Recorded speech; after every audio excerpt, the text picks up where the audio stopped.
Seguimos então com os mesmos assuntos, as mesmas pautas, mas agora trazendo um novo olhar, um novo ponto de vista. E recebemos aqui hoje o comentarista Marcelo, que eu vou falar devagar o sobrenome, porque eu não quero cometer uma deselegância. Eu ensaiei, viu, Marcelo? Desde cedo. Marcelo Knopfelmacher. Acertei? Acertou sim, Elisa, acertou. Knopfelmacher, agora só por favor explica pra gente de onde é esse sobrenome tão elegante, Marcelo. Obrigado, Elisa. Em primeiro lugar, é um prazer estar aqui com você e com todos que nos assistem aqui no Liberdade de Opinião, na CNN, um programa sempre muito agradável de assistir. Meu sobrenome tem origem alemã e se pronuncia exatamente como você disse, Knopfelmacher, quase como Schumacher. Muito bom, conhecendo aqui um pouquinho mais a respeito da história do sobrenome. Bom, Marcelo, bem-vindo. Vamos começar então agora mais uma parte do Liberdade de Opinião e trazendo um assunto do presidente da República envolvendo as redes sociais. O presidente Jair Bolsonaro entrou com um mandado de segurança no STF contra os requerimentos da CPI da pandemia. Por meio da Advocacia Geral da União, Bolsonaro solicita que o acesso às redes sociais seja mantido e que seus dados telemáticos não tenham quebra de sigilo. No documento, a AGU defende que Bolsonaro não participou da CPI da pandemia como testemunha, portanto que, como presidente da República, não pode ser investigado no âmbito de uma comissão parlamentar de inquérito. O ministro Alexandre de Moraes foi escolhido como o relator do caso. Marcelo, como você avalia, então, esse mandado de segurança do presidente da República e se você concorda com essa justificativa da AGU que, por ser presidente da República, não pode ser investigado em uma comissão? Olha, Elisa, realmente é um tema bastante interessante, tá? Eu li a peça ontem, a peça escrita pelo advogado-geral da União, doutor Bruno Bianco, aliás, um profissional extremamente competente. A questão que se coloca é a seguinte, poxa, o presidente não foi investigado na CPI, né? Então agora ele pode ter os seus dados telemáticos passados entre a CPI e a PGR diretamente. Esse é o ponto da peça, né? Mas por outro lado, ele não foi investigado, mas ele foi indiciado pela CPI. Então a CPI não pode investigar, mas pode indiciar. Então fica aí uma questão, estou fazendo uma análise estritamente técnica, tá? Não estou sem qualquer conotação política aqui. Acho que é importante até para contrapor um pouco a fala do Thiago, não que estejamos discordando, mas é uma situação bem curiosa. Quer dizer, a pessoa não é investigada, mas ela é indiciada.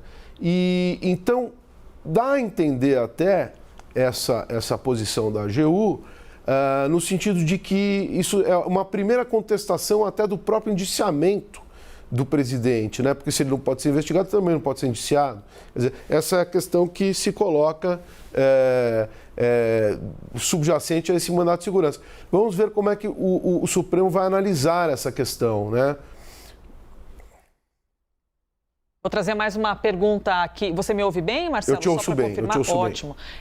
Bom, eu quero lhe ouvir também a respeito do relator desse caso, não é? Porque a gente está falando de Alexandre de Moraes, que no dia 7 de setembro foi citado, inclusive, aqui na Avenida Paulista, com aproximadamente 120 mil pessoas, com sai Alexandre de Moraes, né, pelo presidente da República. E agora, mais uma vez, no meio do caminho do presidente da República, aparece o ministro Alexandre de Moraes. Elisa, na verdade não foi um sorteio, né? Quer dizer, não foi uma coisa do acaso. Esse mandato de segurança foi distribuído por prevenção. Eu peguei a ata de prevenção e verifiquei. O que é a prevenção, né? Como os fatos que serão julgados, que estão sendo julgados nesse mandato de segurança, dizem respeito aos outros, a pelo menos outro inquérito que já está, outros dois inquéritos que já estão sob a relatoria do ministro Alexandre de Moraes, né?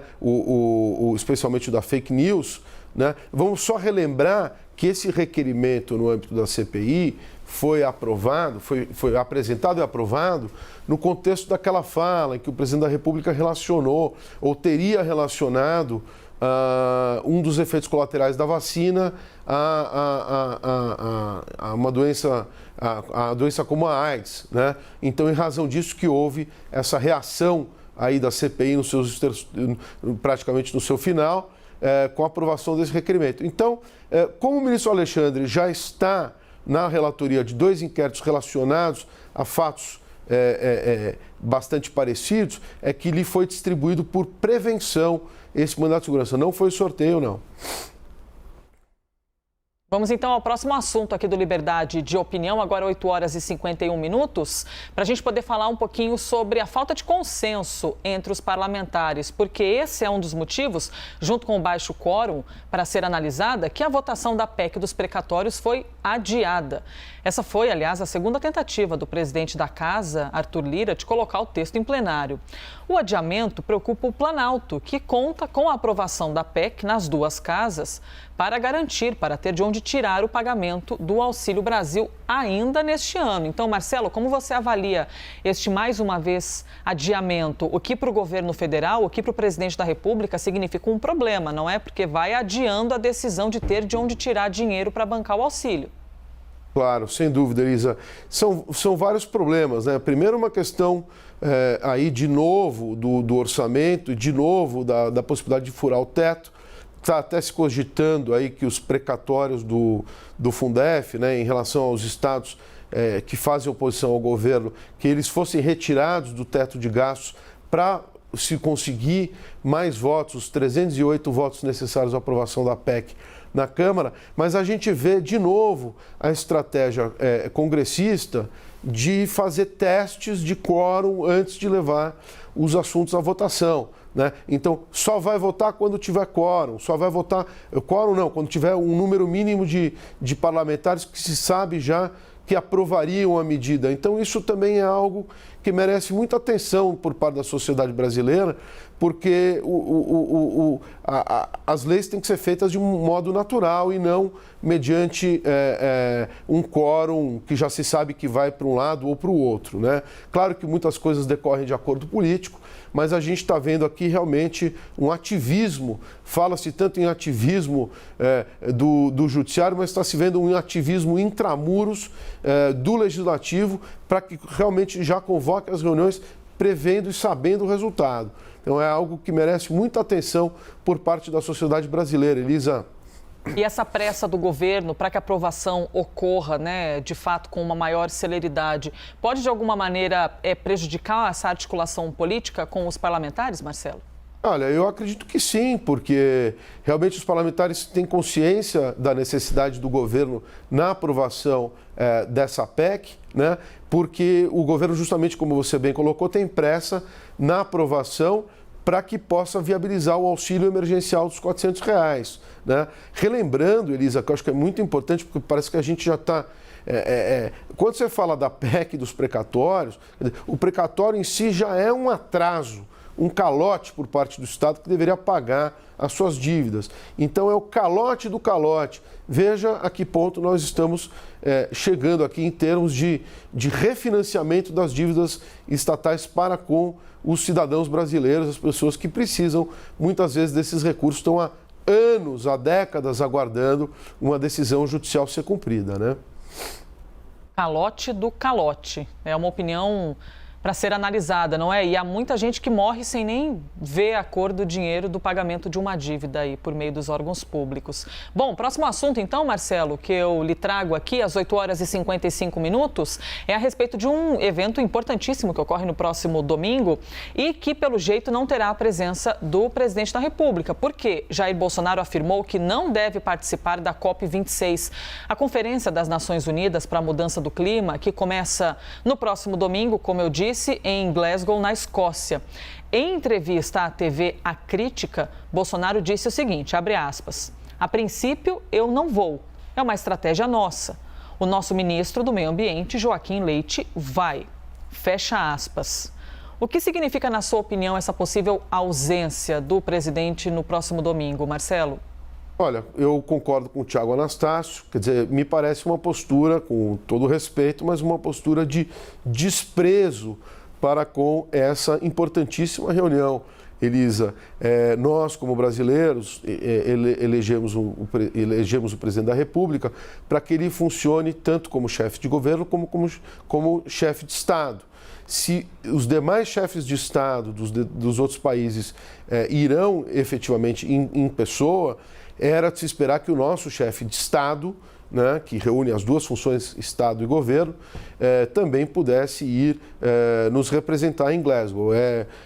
Realmente nos sentimos subrepresentados, não que o ministro do Meio Ambiente não seja extremamente capacitado, mas é um evento que exige uma dimensão política e uma representatividade política do chefe da nação. Então seria muito importante que o presidente da República talvez até reconsiderasse essa decisão e aderisse à participação nessa reunião tão importante. Aliás, tem até a informação aqui de que o embaixador do Reino Unido no Brasil, o Peter Wilson, diz que a ausência de Bolsonaro na COP26 no próximo domingo pode enfraquecer a voz do Brasil. E esse tipo de enfraquecimento, nunca é bom, né? Mas neste momento sensível não é bem-vindo. Exato, Elisa. Realmente não é nada bem-vindo. Importante que a gente se faça bem representado num evento, até para mostrar a boa-fé do Brasil, né? Até para mostrar que a gente está aí, nós somos um país tão importante com a Amazônia tão vasta e que, portanto, nós não podemos ser vistos como se coloca aí párias internacionais, né? Essa é uma imagem que o Brasil tinha recuperado, estava com uma excelente imagem do ponto de vista do cumprimento das metas ambientais e agora nós não podemos passar por esse tipo de constrangimento. Elisa.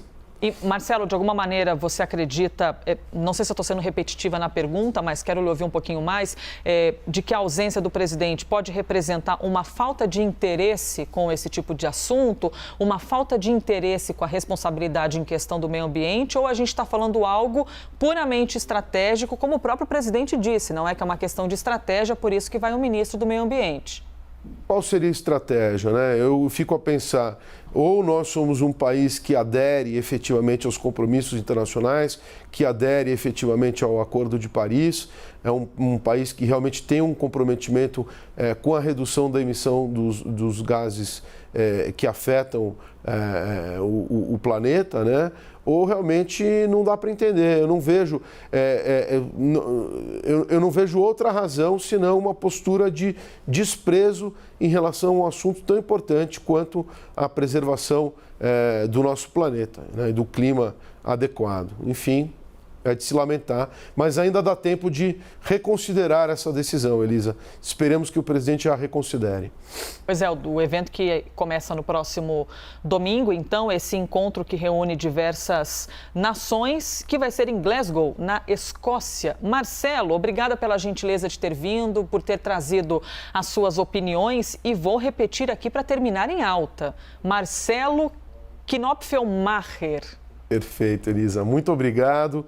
Eu que agradeço. É sempre um prazer estar aqui com a CNN e com você. Obrigada. Bom dia. Bom dia.